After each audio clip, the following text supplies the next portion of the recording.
la maturité. Bienvenue sur votre plateau.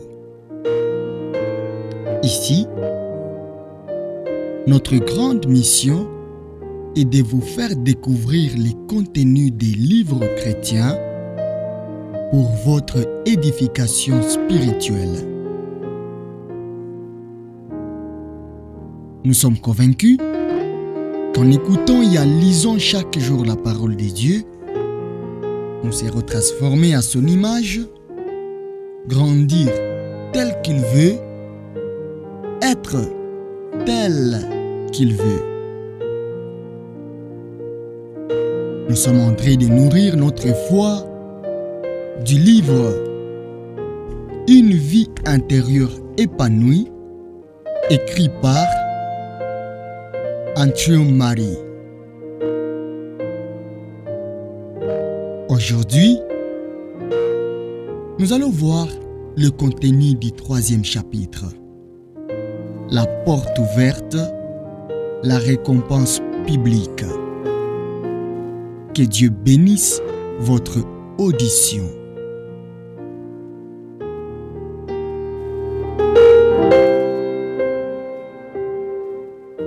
Mais, quand tu jeûnes, parfume ta tête et lave ton visage, afin de ne pas montrer aux hommes que tu jeûnes, mais à ton Père qui est là dans les lieux secrets, et ton Père qui voit dans le secret te le rendra. Matthieu 6, du 7 à 18.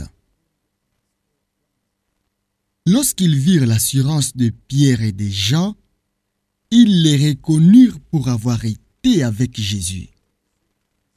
Actes, chapitre 4, verset 13.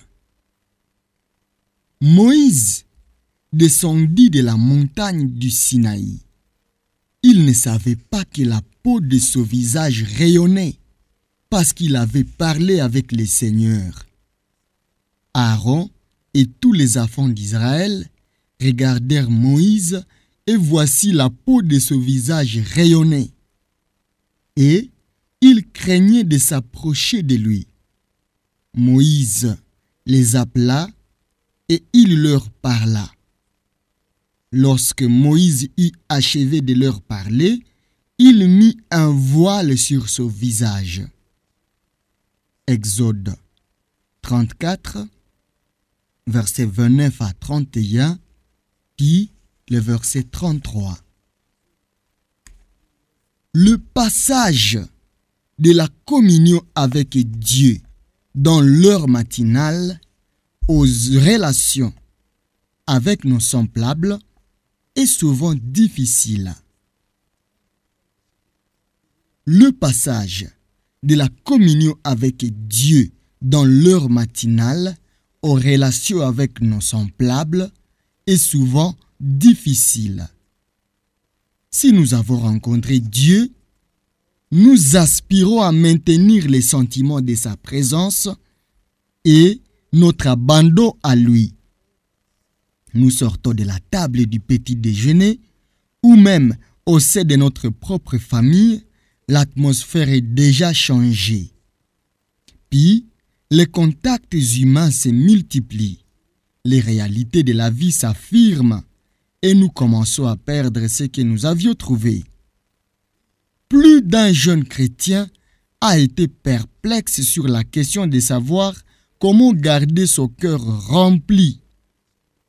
Ils ne se sentent pas la liberté ou la possibilité d'en parler. Par manque de ferveur ou d'audace, même dans les milieux religieux, il n'est pas toujours facile de partager librement sur de tels sujets qui sont pourtant épanouissants et utiles. Efforçons-nous de savoir comment nos relations avec les hommes peuvent aider au maintien d'une vie de communion continuelle avec Dieu, au lieu d'être un obstacle. Les leçons de l'histoire de Moïse qui s'est voilé les visages sont très instructives. La communion continuelle et étroite que nous pouvons avoir avec Dieu laissera sa marque et se manifestera devant les hommes. Moïse ne savait pas que son visage rayonnait. La lumière de Dieu émanant de nous sera inconsciente. Elle approfondira la sensation que nous donnons en tant que vase de terre. 1 Corinthiens chapitre 2, versets 3 et 4 et 2 Corinthiens chapitre 4. La sensation de la présence de Dieu dans un homme peut susciter de la crainte chez les autres, ou du moins ils se sentent mal à l'aise en sa compagnie. Lorsque les autres observeront ce qui doit être vu en lui, le vrai croyant saura ce que c'est que de se voiler ce visage, et par son humilité et son amour, il prouvera qu'il est bien un homme sujet aux mêmes passions que les autres. Et pourtant, malgré tout, prouvera aussi qu'il est un homme de Dieu, vivant et ayant des relations avec un monde invisible. Les mêmes leçons sont enseignées par ce que notre Seigneur dit sur le jeûne. Il ne faut pas montrer que vous jeûnez afin votre jeûne ne paraisse pas devant les hommes. Apportez-leur la joie et la bonté de la douceur de Dieu comme bien-aimés du Père et enfants chéris. Comptez sur Dieu qui vous a vu dans le secret pour vous récompenser publiquement, pour vous donner sa grâce dans la communion avec lui et pour révéler aux autres que sa grâce et sa lumière sont sur vous. L'histoire de Pierre et Jean confirme la même vérité. Ils ont été avec Jésus, non seulement pendant qu'il était sur la terre, mais aussi après qu'il soit monté au ciel et qu'ils aient reçu son esprit. Ils firent tout simplement ce que l'esprit de Christ leur avait enseigné. Même leurs ennemis purent voir par leur hardiesse qu'ils avaient été avec Jésus. La bénédiction de notre communion avec Dieu peut facilement être perdue en ayant de trop profondes relations avec les hommes. L'esprit du secret de la chambre doit être préservé par une sainte vigilance tout au long de la journée. Nous ne savons pas à quelle heure l'ennemi peut venir. Cette continuité du culte matinal peut être maintenue par le calme, la maîtrise de soi, en ne donnant pas le règne à la nature humaine. Il y a dans certains foyers chrétiens une aide qui consiste lors du petit déjeuner à citer chacun à son tour un texte donnant l'occasion d'une conversation spirituelle.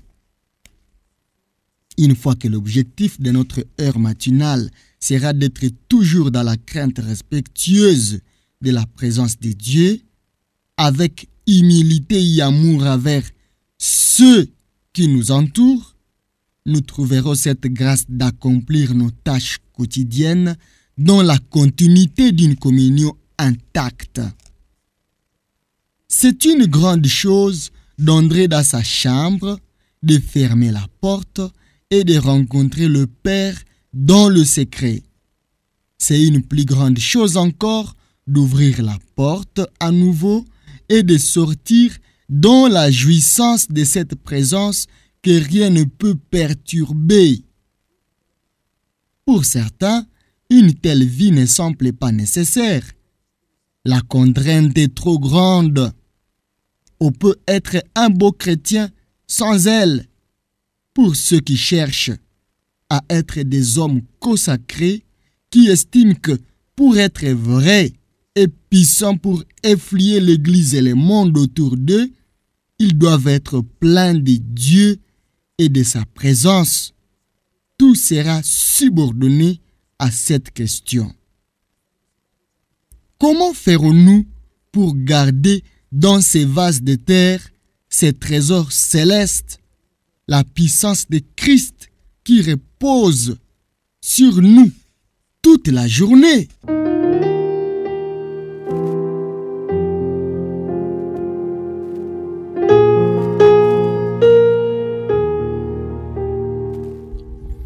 Merci d'avoir suivi cette capsule. Il s'agissait du 3e chapitre du livre Une vie intérieure épanouie, la porte ouverte, la récompense publique. Nous sommes convaincus que ce contenu a nourri votre foi. Notre prière est que vous puissiez grandir dans la connaissance et la grâce de notre Seigneur Jésus-Christ. Ne ratez pas la suite de ce message. Vous êtes sur le chemin vers la maturité. Ici, notre grande mission est de vous faire découvrir les contenus des livres chrétiens pour votre édification spirituelle. Nous sommes convaincus qu'en écoutant et en lisant chaque jour la parole de Dieu, nous serons transformés à son image, grandir tel qu'il veut, être tel qu'il veut. Merci de nous soutenir selon la conviction du Saint-Esprit. Nous avons hâte d'écouter les témoignages des vies transformées par l'écoute de l'Évangile. Merci de répandre ces messages autour de vous afin qu'ils puissent aider aussi d'autres personnes, comme cela a été le cas avec vous. Grâce et shalom au Fils de Dieu.